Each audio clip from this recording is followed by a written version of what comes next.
c'était pendant les récoltes qu'on organisait des séances de lutte entre les villageois. Et après cela, chacun essayait de défendre les couleurs de son village. Les gens luttaient plus pour la gloire que pour de l'argent. Ensuite, il y a eu une évolution vers une organisation beaucoup plus accrue de cette discipline-là, ce qui nous a amené à aller vers les arènes, à aller vers une organisation dirigée par une fédération, voire un comité.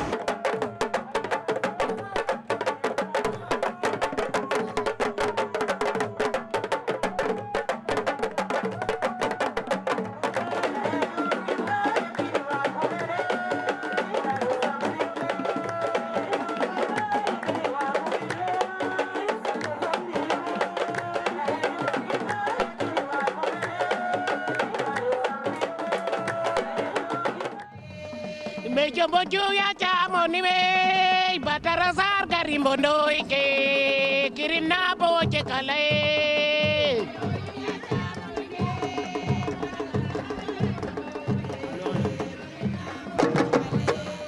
Mejomboju ya chamoni me batarasar garimbondo ike kirina boche kale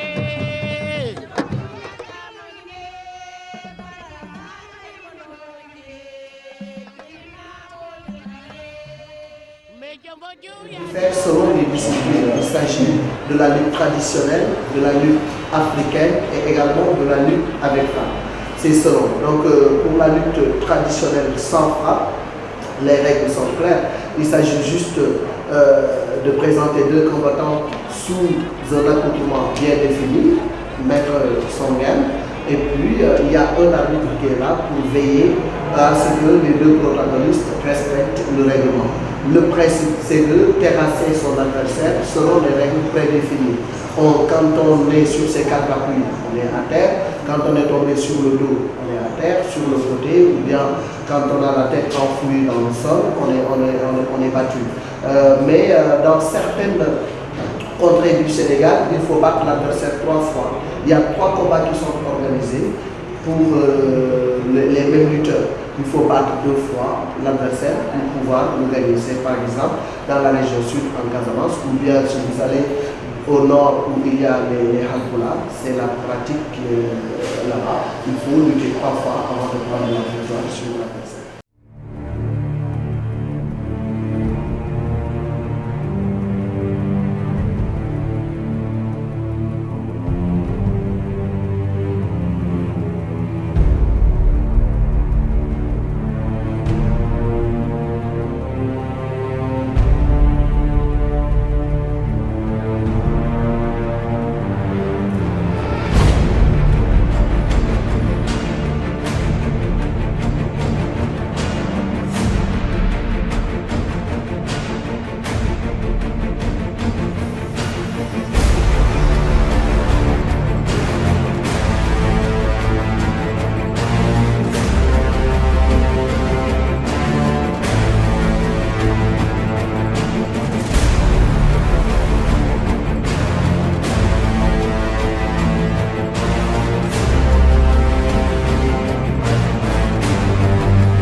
Une science ésotérique.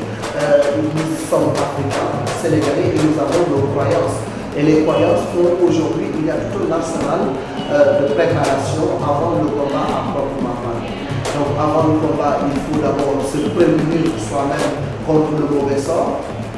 Nous, en Afrique, nous avons une forte croyance comme quoi l'œil peut nuire, la langue peut nuire, et fort de cela, il faut absolument se protéger contre le mauvais œil, contre la mauvaise langue, mais également contre les attaques de l'adversaire.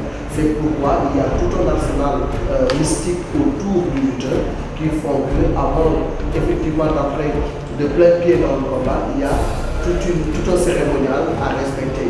Et l'aspect culturel également occupe une part importante parce que ce soit les bacs, les chorégraphies, tout ça relève de la culture, mais également les chants et danses qu'il y a autour de la lutte. Il y a beaucoup plus de culture que de sport justement dans la lutte.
presque de la fin des indépendances, vers les années 60, il y a eu une réorganisation et un basculement vers l'arène. Et fort de cela, il y a une fédération sénégalaise de lutte qui a été mise en place, qui a érigé des textes et des règles qui font qu'aujourd'hui, la discipline est bien structurée.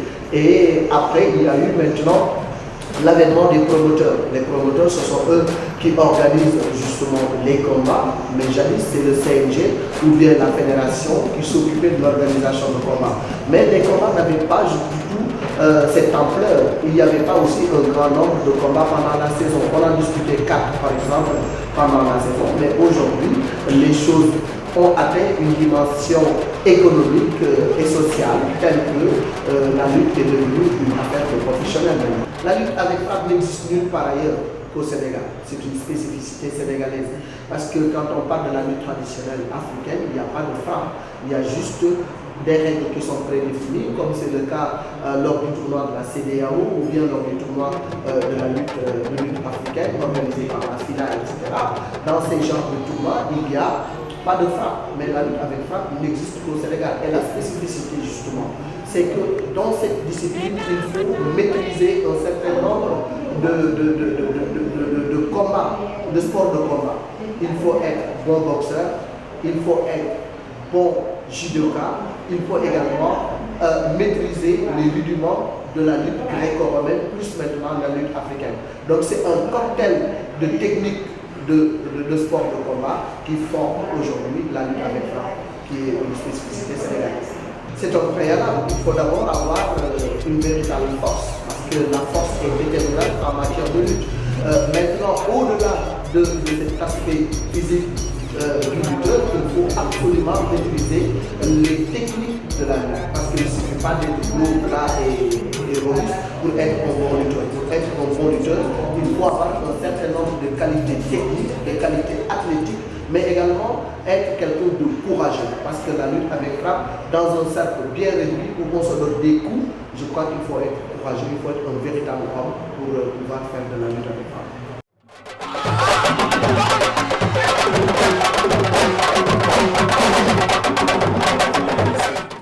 Non, c'est une réalité.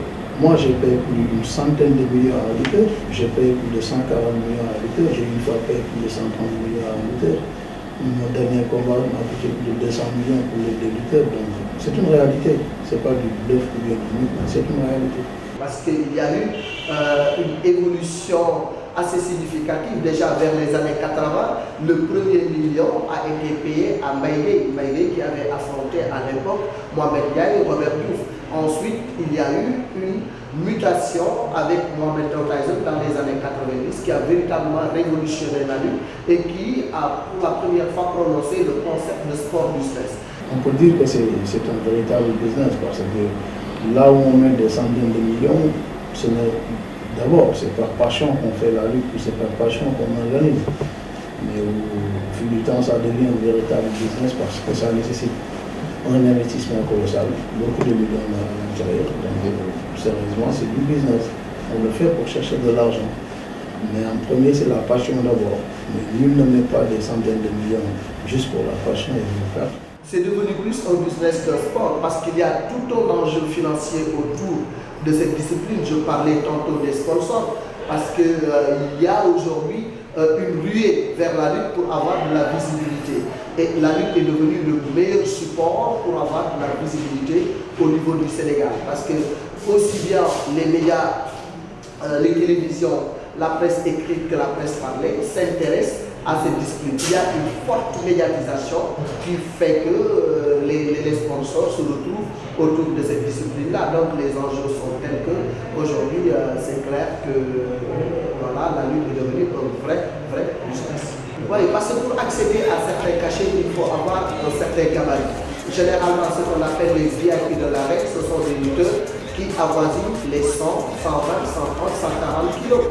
Donc, pour intégrer ce cercle restreint des VIP, il faut non seulement être une machine à gagner, donc totaliser le maximum de victoires, avoir une cote de popularité bien déterminée, mais également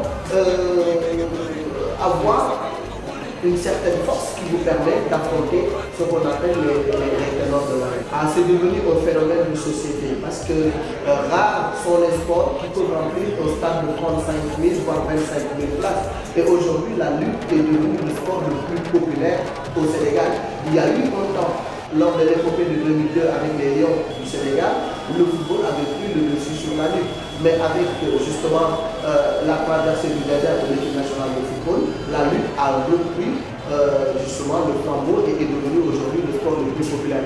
Et la majeure partie des lutteurs viennent des quartiers populaires, voire populeux du Sénégal, qu'il s'agisse de la grande banlieue, Guédiawaye, Pikine, Parcelles, Thiaroye, Fass, etc. Donc c'est la grande banlieue qui polarise le maximum de lutteurs. Et dans cette grande banlieue, il y a une forte concentration de population et les populations s'identifient à ces lutteurs. C'est pourquoi quand on voit un Modulo qui se déplace vers le stade, c'est toute une foule qui l'accompagne. Siteu est devenu ce qu'on appelle un phénomène dans l'arène. C'est un petit lutteur, mais aujourd'hui, il traite beaucoup de monde.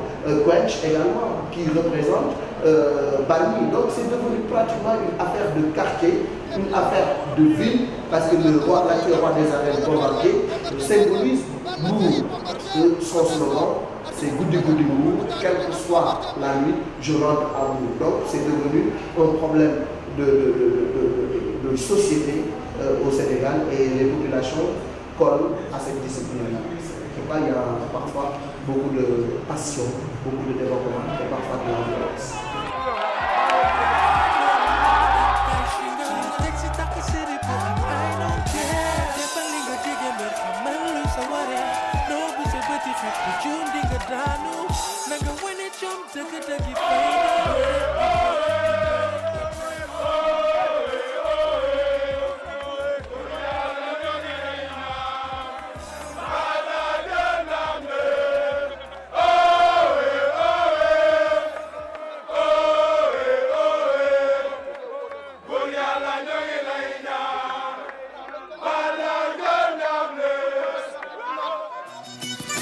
xamoo ma dégg nga ma mëne double BMAS tax rip ci rap game bi call me NAS taxaw ci podium bi tim la 100 mètres Jamaïque 50 millions suñu poste duñu fenn jaay star béy béy nga cëppi cëppi xar bi lekk na